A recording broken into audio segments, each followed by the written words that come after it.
Une réplique des gabarres d'autrefois. Les gabarres autrefois qui servaient donc à transporter les marchandises jusqu'à Bordeaux ou à les remonter. Celle-ci a été fabriquée il y a environ 3 ans. Fait un peu plus de 4 mètres de large avec ses pare-battages et son tirant d'eau est de 70 cm par le courant. Et pour remonter le courant, elles étaient tirées, tractées à l'aide de longues cordes 300 km, tout simplement parce que c'est une rivière dotée de longs méandres et de grosses boucles, notamment entre Cajarc et Funès. Et c'est quand même la deuxième rivière exemplaire, mais à son époque, au 19e siècle. Et je vous souhaite à tous et à toutes une bonne croisée. Un lieu comme Saint-Cyr, on ne peut pas s'en séparer quand on y a vécu si longtemps. L'eau du Lot, c'est un peu de mon sang qui continue de couler. Alors, quand je vois une gabarre qui lève l'ancre, c'est plus fort que moi. Ni vu, ni connu, je m'en barre. Ah, le Lot, si vous l'aviez connu autrefois, c'était vraiment le poumon de l'économie locale. Il a construit les chemins de halage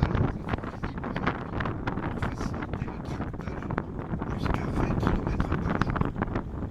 Le puissant port de commerce de Bordeaux nous fournissait étincelles, épices, rhum.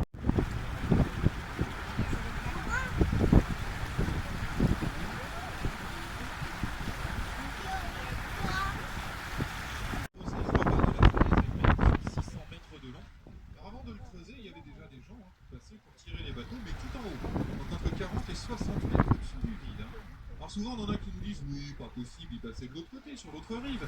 Ben non, de l'autre côté, d'une part, c'était des marécages, mais surtout, c'est à l'intérieur d'une courbe.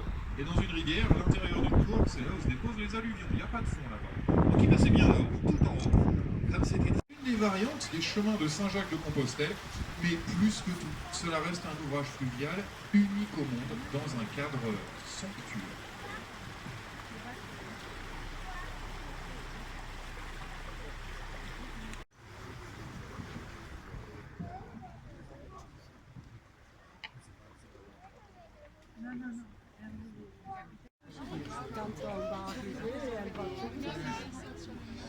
Alors on a ici devant à droite quelque chose d'un peu plus récent, une sculpture, un bas-relief qui a été réalisé à la fin des années 1980. C'est un artiste toulousain, Daniel Monnier, qui est venu. Alors il a commencé à dans lui la vie de la rivière, alors on a des vagues, un poisson, des coquillages et même un faucon pèlerin. Les vagues c'est la partie droite, les ondulations c'est pour montrer le mouvement de la rivière. J'avoue en cette saison ça se voit pas trop, le Lot est calme, mais croyez-moi en hiver ça n'a rien à voir. Ensuite, est-ce que certains ont réussi à repérer le poisson?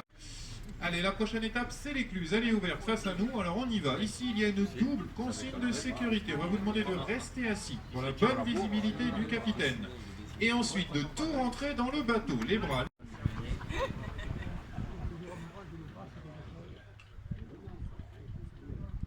Attention à votre coulant. Et pour passer l'écluse, Marion va rejoindre Fred, notre...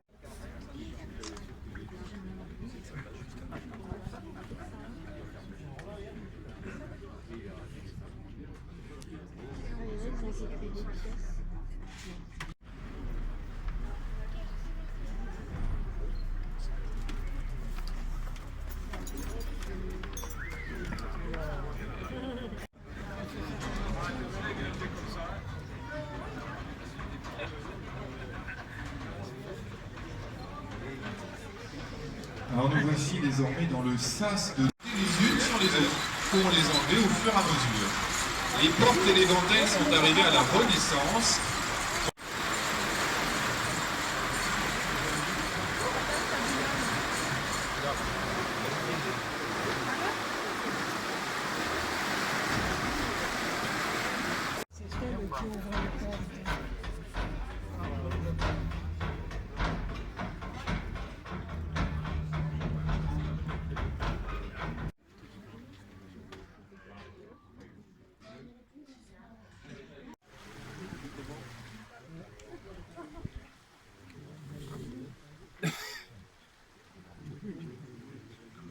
Avec beaucoup de crues, mais au-delà, quand même, c'est assez rare. L'autre bâtiment juste devant à droite, c'est un moulin, le moulin de saisonnière. Elle coule de octobre-novembre à avril-mai, grosso modo 6-8 mois de l'année. Ensuite, les meuniers trouvaient une autre occupation. Alors, si Et alors on a sur bâbord la chaussée de Ganil, ce qui nous a poussé à passer par l'écluse et ce canal. En fait, étaient les meuniers dès le XIIIe siècle, ils barraient la rivière pour garder assez d'eau pour alimenter leur moulin. Sinon en été, il n'y a pas assez d'eau sur la rivière Lot, car il y a trop de pente, elle s'en va trop vite, et il n'y aurait plus de quoi, il y aurait plus la force nécessaire pour faire tourner leur roue à eau. Alors à noter que à l'origine, le terme cette roche s'est formée sous la mer, il y a des millions et des millions d'années avant nous. Alors en simplifiant au maximum, imaginez dans la mer les coquillages, les crustacés, les ossements d'animaux qui vont tomber au fond de l'eau. Ils sont écrasés par la pression et à force de s'empiler, de s'entasser, ils donnent naissance à cette roche. On peut voir qu'il y a plein de strates, toutes les lignes horizontales. Et bien ce sont les marques, notamment toutes les variantes d'ocre. Ce sont des oxydes de fer, ces ocres. Et on a aussi des coulées noires ou bleutées, ça c'est du manganèse. Ces éléments minéraux sont contenus dans le calcaire et sont oxydés par le passage de l'eau de pluie. C'est ce qui révèle les couleurs. Alors en simplifiant à l'extrême pour l'oxygène, il y a déjà plus de 30 000 ans, ils utilisaient ces pigments. Comme en attestent certaines grottes dans la région, vous avez un exemple à Cabreret, dans la vallée du Célé, la grotte de Pêche-Merle. C'est à 5 km.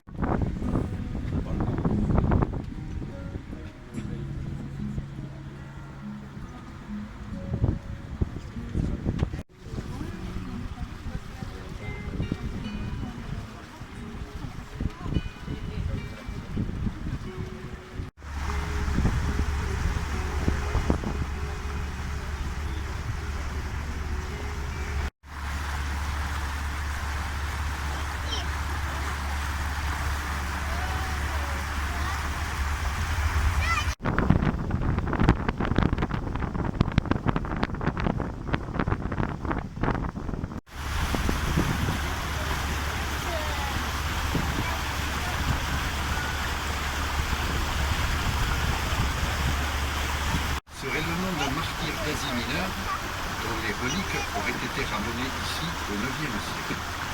La popie, du popia en occitan, désigne un tertre monstrueux et du rocher le plus élevé pour s'imposer visuellement dans le paysage. Ils seront présents jusqu'au XIIIe siècle. Ainsi, il sera même l'avant-poste fortifié de la cité de Cahors dans la guerre de Cent Ans. Ah, cette maudite guerre, elle a détruit notre belle église.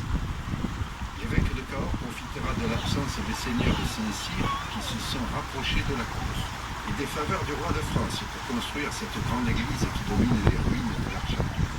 Sur la falaise, Saint-Cyr-la-Popie. C'est ici la plus belle vue du village depuis la rivière. Alors Saint-Cyr-la-Popie, c'est un village médiéval, on le voit à l'architecture, jusqu'au 19e siècle. Vous avez une idée à ce jour? 300, 150 en moyenne. Il y en a 14. Intramuros, 14 habitants, messieurs, dames. Vaut mieux qu'ils s'entendent tous les uns les autres. Hein. M'est apparue telle une rose impossible dans la nuit. Eh bien oui, en fait, André Breton, la première fois qu'il a vu Saint-Cyr, c'était donc de nuit. Et quand il est arrivé depuis la vallée, depuis le bas, il a aperçu au loin, en hauteur, plein de bougies, à toutes les fenêtres, ou presque toutes les fenêtres du village. Imaginez le côté vacillant, la vue extraordinaire depuis le bas.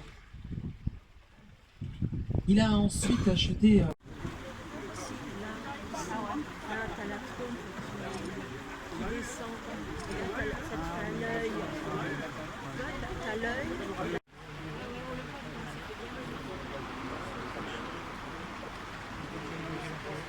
Alors, comme vous a parlé